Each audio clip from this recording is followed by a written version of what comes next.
Noniin. Meillä on täällä tällainen kodinäyttely. Me näytetään erilaisia kodeja. Noniin, mä näytän ekan. Tässä on MV2. Tää on siis tosi hyvä peli. Siis tää kannattaa hankkia, mut sit mä en oo ihan varma. Jotkut ei tykkää pakosti tällaisista. Tää on mun mielestä vähän ylitraaka peli. Tämä netti, tässä lentelee jalat ja kaikkea. Joo, tätä ei kannata ostaa, tää on huono peli. Sitten tää MV2 on silleen, tässä on tosi hyvä TS ja vetää kaikkea ihan netissäkin, voi vetää SMDtä. Joo, no niin, Sami näyttää meille seuraavan peli. Joo, moi, niin tässä on tää Call of Duty MV3. Tässä. Tässä on ihan hyvä pelaa online, kun tässä voi pelaa esimerkiksi 2 peliä, 3 peliä, 4 peliä. Ja toi on ihan hyvä peli, että toikin kannattaa ostaa. Joo. Sitten Tässä on tää todella vanha kodi, mutta suosittu tää on.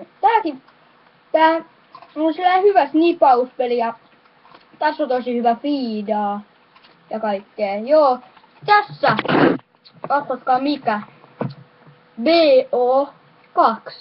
Se on tosi uusi peli. Kannattaa hankkia hyvä netti ja kaikkea mahdollista. No, tässä oli vielä tästä BO2.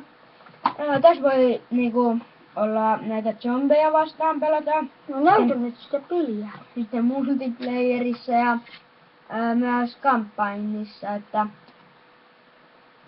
hyvä peli on kyllä. Mä tykkään näistä zombista tosi paljon. Joo, mä kans. Nyt me voidaan puhua vähän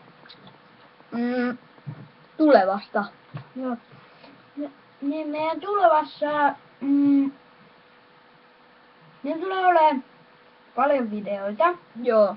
Ja ne tullaan tekemään esimerkiksi jotain ruokanäytteitä tai temppuvideoita.